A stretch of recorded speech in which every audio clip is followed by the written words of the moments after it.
Hello everyone. अपनी previous class में हमने कोराश लॉ की एप्लीकेशंस और उसके न्यूमेरिकल डिस्कस किए थे। अब इसी में हमारे पास नेक्स्ट टर्म आती है कंडक्टोमेट्रिक टाइट्रेशन। अब हमें वेरियस टाइप की जो कंडक्टोमेट्रिक टाइट्रेशन होती है उसे डिस्कस करना है। तो next topic is conductometric titrations. अब कंडक्टोमेट्रिक टाइट्रेशंस क्या होती हैं? टाइट्रेशंस तो आप लोग से फर्स्ट ईयर में बहुत करते हो। नॉर्मल एक सोल्यूशन को आपने ब्यूरेट में फिल किया, एक को पिपेट आउट किया, उसमें कुछ इंडिकेटर डाला, जैसे HCl NaOH की करेक्शन करते हो। HCl पिपेट आउट किया, NaOH आपका ब्यूरेट में होता है, उसमें फिनोफ्थलीन इंडिकेटर डालते हो और जिस टाइम पे उसमें लाइट पिंक कलर आता है आप उसे नोट करते हो, जिसे कि आप क्या कहते हो, एंड पॉइंट कहते हो। यहाँ पर भी क्या है, एक तरह की वही बेसिक टाइट्रेशन ही है। एक चीज आपने अपने नीचे बीकर में लेनी है, ऊपर से ब्यूरेट से उसमें क्या करना है, एडिशन करना है। बट इस टाइम पर कोई इंडिकेटर नहीं होगा। इंडिकेटर क्या करता है, कलर को इंडिकेट करता है। यहाँ इंडिकेटर नहीं होगा, यहाँ पर हम यूज करेंगे कंडक्टोमीटर का, एक ऐसा ऑपरेटर्स जिससे हमें क्या पता लगेगा, रीडिंग का पता लगेगा कि कैसे उसकी रीडिंग्स में चेंज आ रहा है जब हम एक सोल्यूशन को दूसरे में डाल रहे हैं। बिकॉज इसमें एक आयन क्या कर रहा है, दूसरे आयन को क्या कर रहा है, रिप्लेस कर रहा है। Ion of one solution is replaced by another. तो उसकी वजह से जो कंडक्टेंस क्या है, जितने आयन मूव करेंगे उतनी ज्यादा कंडक्टेंस, और उसकी वजह से जो वैल्यू में चेंज आएगा हमें उसे क्या करना है, नोट करना है। अब ये टाइट्रेशन अलग अलग है, जैसे strong acid weak base, strong acid strong base, ठीक है। मिक्सचर के लिए भी हो सकती है, प्रेसिपिटेशन भी हो सकती है, वीक एसिड स्ट्रॉन्ग एसिड भी हो सकते हैं। तो कई तरह की टाइट्रेशन है अलग अलग कैटेगरी में, और वन बाय वन हम उन कैटेगरी को डिस्कस करेंगे। तो हमारी फर्स्ट कैटेगरी आती है इसमें, titration of strong acid with strong base. आपने एक स्ट्रॉन्ग एसिड को चूज करना है, एक स्ट्रॉन्ग बेस। ये एग्जांपल आप बहुत बार करते हैं, HCl versus NaOH। HCl acid और NaOH हमारा क्या आ गया, बेस आ गया। डन। आपने क्या करना है, अपनी जो बीकर होगा उसमें आप क्या लोगे, बीकर में HCl लोगे, ठीक है। और ये कहां पे होगा, ब्यूरेट में। इसे आपने ब्यूरेट में लेना, ठीक है। सबसे पहले हम बीकर में HCl लेंगे, उसके अंदर अपना कंडक्टिमेट्री सेल डिप करेंगे। सेल डिप करेंगे तो इस टाइम पर मैं ग्राफ प्लॉट कर रही हूं between conductance and volume of NaOH। जैसे आप वहां पर अपना लेते ना एंड पॉइंट, कितने पे आया रीडिंग, वहां से आप नॉर्मेलिटी इक्वेशन निकाल के स्ट्रेंथ निकालते हैं, वैसे ही हमें यहाँ पे कुछ करना है। हमें एक साइड कंडक्टेंस लेनी है, एक साइड NaOH। अब रीडिंग स्टार्ट हुई, मैंने अभी ब्यूरेट से कुछ नहीं डाला, NaOH ब्यूरेट में है, खाली बीकर की बात करो। बीकर में खाली क्या, HCl। HCl क्या है, स्ट्रॉन्ग एसिड, तो यानी इसमें क्या होंगे, H पॉजिटिव आयन, और ये कंप्लीटली आयनाइज होगा बिकॉज ये स्ट्रॉन्ग है। तो स्ट्रॉन्ग है तो आयनाइज होगा, तो सबसे ज्यादा आयन होंगे। आयन होंगे तो इसकी कंडक्टेंस क्या होगी, हाई होगी। तो इसकी कंडक्टेंस मैंने क्या ले ली, हाई ले ली। अब जैसे जैसे as NaOH is added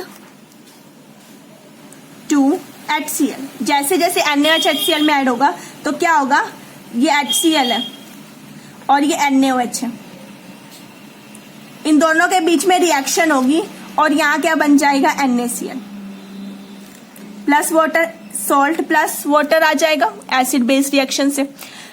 इससे क्या हुआ, हमारे जो H पॉजिटिव आयन थे वो कम हो गए। H पॉजिटिव आयन कम हुए यानी कि कंडक्टेंस भी क्या हो गई, डिक्रीज हो गई। डन। अब एक पॉइंट ऐसा आएगा जहां पर सारा का सारा HCl क्या हो जाएगा, खत्म हो जाएगा। डन। सारा HCl फिनिश हुआ, ये आ गया मेरा वो एंड पॉइंट, इसे हम बोलते हैं एंड पॉइंट। डन। अब और NaOH ऐड करेंगे, कंटिन्यू एडिंग NaOH। अब NaOH से हमारे पास क्या आ जाएंगे, OH नेगेटिव आयन। अब कोई इससे बैलेंस हो नहीं कर रहा, कोई H पॉजिटिव आयन तो है नहीं जो इससे बैलेंस होंगे, ठीक है। अब बैलेंस नहीं हुए, एंड पॉइंट इस पॉइंट तक आते हुए सारा का सारा HCl खत्म हो चुके, अब सिर्फ क्या बन रहा है, OH नेगेटिव। तो जैसे जैसे मैं डालूंगी तो और आयन बढ़ेंगे, यानी कि कंडक्टेंस क्या हो जाएगी, इंक्रीज हो जाएगी। डन। तो इसका जो ग्राफ आएगा वो V शेप में। हाई कंडक्टेंस यहाँ पर क्यों है, just because of H positive ion.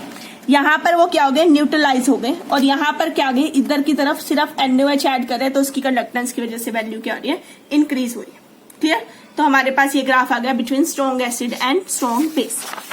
अब लेते हैं अपनी दूसरी कैटेगरी, अब हम स्ट्रॉन्ग एसिड को रिप्लेस कर देते हैं वीक एसिड से। तो next is titration of weak acid with strong base. अब आपने बेस को स्ट्रॉन्ग कर देना है और एसिड को क्या कर देना है, वीक। वीक एसिड ले लिया एसिटिक एसिड, स्ट्रॉन्ग बेस वही NaOH, ठीक है। अब फिर से ग्राफ प्लॉट करो between conductance and volume of NaOH। फिर से आपने क्या करना है, बीकर में अभी एसिटिक एसिड है, एसिटिक एसिड मेरा एक वीक एसिड है, ठीक है। वीक एसिड है यानी इसके ज्यादा आयन नहीं बनेंगे, और ज्यादा आयन नहीं बनेंगे तो कंडक्टेंस भी क्या होगी, कम होगी, इसीलिए इसकी इनिशियल कंडक्टेंस यहां पर लाई करेगी, लो होगी, ठीक है। अब जैसे जैसे इसमें आप NaOH ऐड करोगे, NaOH एडेड, अब जैसे जैसे NaOH ऐड करोगे यहां पे क्या होंगे, नंबर ऑफ आयन क्या हो जाएंगे, इंक्रीज हो जाएंगे। तो आयनाइजेशन क्या होगी, इंक्रीजेस। आयनाइजेशन इंक्रीज हुई तो कंडक्टेंस भी क्या होगी, इंक्रीज होगी, कंडक्टेंस क्या हो जाएगी, इंक्रीज हो जाएगी। डन। अब जिस पॉइंट पे ये आ गया एंड पॉइंट, यानी यहां पर सारा का सारा एसिटिक एसिड क्या हो गया, खत्म हो गया। अब पूरा का पूरा एसिटिक एसिड क्या हो गया, न्यूट्रलाइज। जैसे वो न्यूट्रलाइज हुआ, कंटिन्यू एडिंग NaOH। अब NaOH आप ऐड कर रहे हो तो यहां से क्या निकल रहे हैं, OH नेगेटिव आयन, आयन फिर से बढ़ रहे हैं, यानी कि अब फिर से कंडक्टेंस क्या होगी, इंक्रीज हो जाएगी। क्लियर। तो ये मेरा एंड पॉइंट आ गया, और इसी एंड पॉइंट को हम दूसरी टर्म में बोलते हैं इक्विवेलेंस पॉइंट। तो ये आ गया between weak acid and strong base. Next आता है थर्ड कैटेगरी, थर्ड इन दोनों का mixture. Next is titration of weak acid and strong acid with NaOH strong base. यानी कि अब आपका जो बीकर होगा उसके अंदर एक वीक एसिड और एक स्ट्रॉन्ग एसिड होगा, जिसे आप NaOH के साथ ट्रीट करोगे, ठीक है। जब यहां पर ट्रीटमेंट होगी, जब दोनों आपस में रिएक्ट करेंगे, तो पहले सबसे पहले कौन रिएक्ट करेगा, न्यूट्रलाइज होगा strong acid. Means firstly strong acid neutralise. ये चीज ध्यान रखनी है, हमेशा पहले जो स्ट्रॉन्ग होगा वही लड़ेगा और वही रिएक्ट करेगा। तो यहां मैंने ले ली वॉल्यूम ऑफ NaOH, जैसे हम हर बार ले रहे हैं। इधर आ गई मेरी कंडक्टेंस। अब यानी कि उसमें HCl भी NaOH भी है, यानी इसकी कंडक्टेंस क्या होगी, हाई होगी। अब सबसे पहले कौन न्यूट्रलाइज होगा, HCl। तो HCl की वैल्यू क्या जाएगी, डाउन जाएगी। ये आ गया मेरे पास इक्विवेलेंस पॉइंट। किसका इक्विवेलेंस पॉइंट, ऑफ HCl। यहां पे पूरा HCl फिनिश हो गया। अब बचा क्या, एसिटिक एसिड। अब एसिटिक NaOH के साथ रिएक्ट करेगा, तो यही वाला ग्राफ फॉलो करना चाहिए उसे।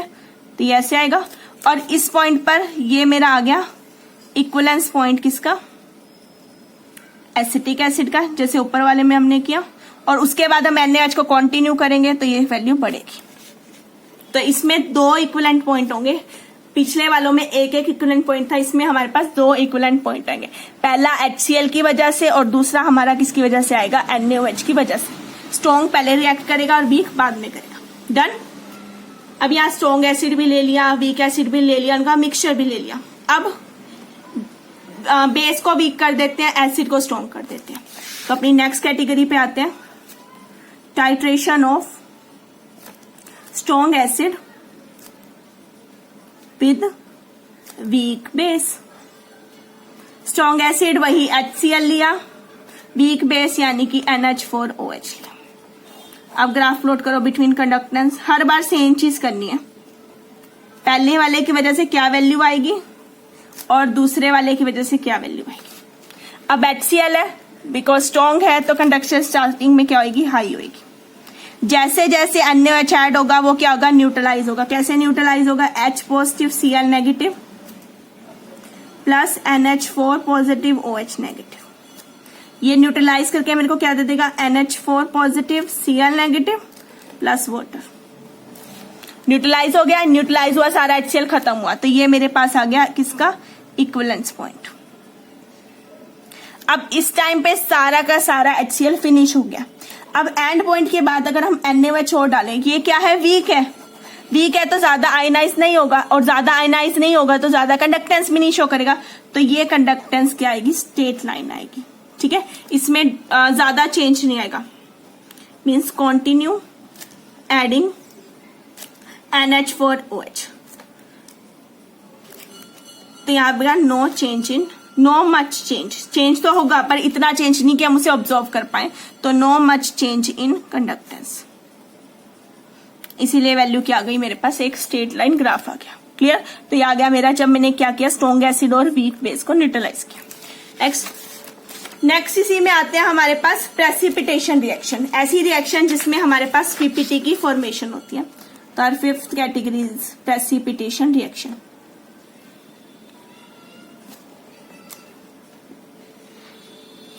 लाइक हमने लिया AgNO3, उसमें मैंने KCl डाला, तो मेरे पास यहां से AgCl के आयंस बनेंगे, ये मेरे पास पीपीटी बनाएंगे, और साथ में मेरे पास आ जाएगा कटायन K पॉजिटिव नाइट्रेट।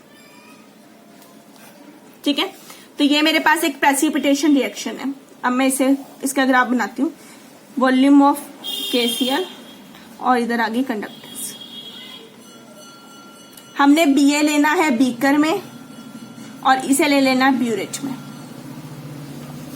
अब बीकर में सिर्फ क्या है, AgNO3। ठीक है, AgNO3 स्टार्टिंग में है, इसकी वजह से कोई ऐसा नहीं है कि बहुत ज्यादा स्ट्रॉन्ग है वीक है, तो इसकी वजह से ज्यादा कुछ खास कंडक्टेंस पे फर्क नहीं पड़ेगा। अब जैसे जैसे हम इसमें KCl डालेंगे, ये क्या होगा, न्यूट्रलाइज होगा। न्यूट्रलाइज होने के बाद इस simple no change in conductance till neutralise, जब तक ये न्यूट्रलाइज होगा कोई चेंज नहीं आएगा कंडक्टेंस। ये आ गया मेरा इक्विवेलेंट पॉइंट।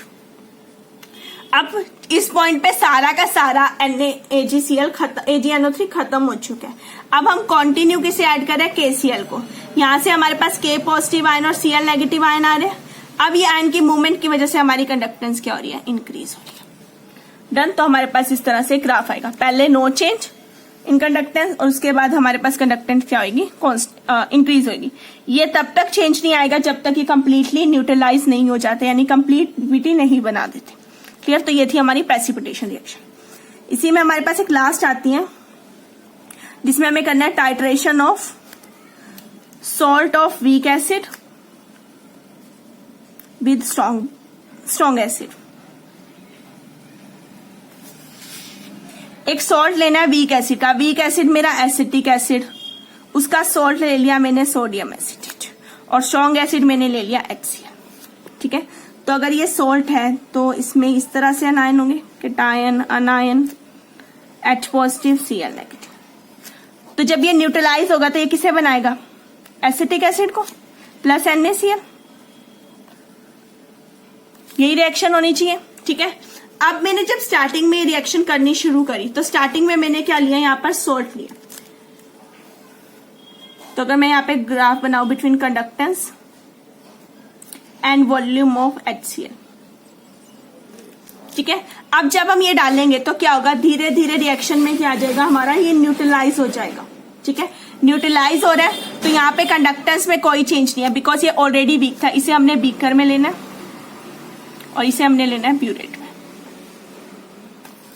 तो स्टार्टिंग में जस्ट न्यूट्रलाइज हो रहा है, नॉर्मल चलेगा, पर जैसे ये कंप्लीटली न्यूट्रलाइज हुआ, इसका इक्विवेलेंट पॉइंट आया, उसके बाद हम कंटिन्यू ऐड किए जा रहे हैं। किसे ऐड करें, HCl। HCl क्या, एक स्ट्रॉन्ग एसिड, यानी उसकी वजह से हमारी कंडक्टेंस क्या होगी, इंक्रीज होगी।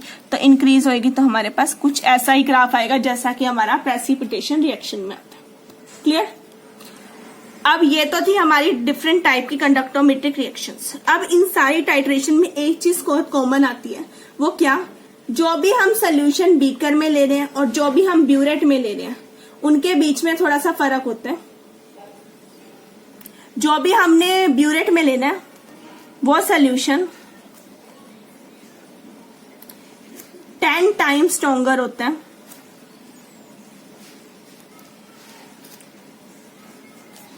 जो भी हमने बीकर में लिया। जो भी सोल्यूशन बीकर में लिया है उससे जो ब्यूरेट वाला सोल्यूशन है वो क्या होगा, 10 टाइम्स स्ट्रॉन्गर होगा। ठीक है, अब इसकी कुछ एडवांटेजेस हैं ओवर जो हम नॉर्मल रिएक्शंस करते हैं उनपे। क्या एडवांटेज है हमारी कंडक्टोमेट्रिक टाइट्रेशन की ओवर नॉर्मल, ठीक है, पहली चीज, इसमें हम कोई इंडिकेटर यूज नहीं करते, तो चाहो रिएक्शन नॉर्मल वाली उनमें इंडिकेटर चाहिए होता है, तो जहां वो रिएक्शन नहीं हो पाती हम वहां पर ये कंडक्टोमेट्रिक टाइट्रेशन कर सकते हैं, ठीक है। तो ये can be used for coloured solution. Coloured solution में इंडिकेटर फेल हो जाते हैं, पर ये टाइट्रेशन हम कर सकते हैं। सेकंड, ये डिल्यूट सोल्यूशन के लिए भी हो सकती है, वो डिल्यूट के लिए नहीं हो सकती। Can be used for diluted solution. आप इसे डिल्यूटेड सोल्यूशन के लिए भी कर सकते हैं।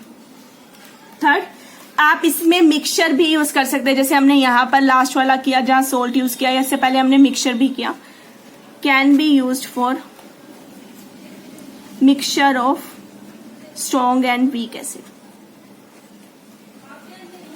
उनके मिक्सचर के लिए भी आप इसे यूज कर सकते हैं। नेक्स्ट, अब यहां पर जितने भी हमने ग्राफ दिए इनमें एक ब्रेक आया, चाहे आप इसकी बात करो चाहे पीछे वाले की बात करो, एक ब्रेक आ रहा है, उस ब्रेक को हम इजिली नोट कर सकते हैं। तो हमें एक्स्ट्रा केयर की जरूरत नहीं है, जैसे उनमें करते हैं ना कि वो लाइट पिंक कलर ही आना चाहिए, ना एक ड्रॉप एक्स्ट्रा ना एक ड्रॉप कम, ठीक है। यहाँ में एंड पॉइंट आना, तो इसलिए ऐसा कोई स्पेशल केयर की जरूरत नहीं है, तो नो एक्स्ट्रा केयर रिक्वायर्ड। उसमें एक्स्ट्रा केयर चाहिए होती है, एक भी बूंद एक्स्ट्रा नहीं डलनी चाहिए, पूरा प्रॉपर होना चाहिए। वो लाइट पिंक का मतलब लाइट पिंक कलर, तो इसमें ऐसी कोई एक्स्ट्रा केयर की रिक्वायरमेंट नहीं है नियर एंड पॉइंट, ठीक है।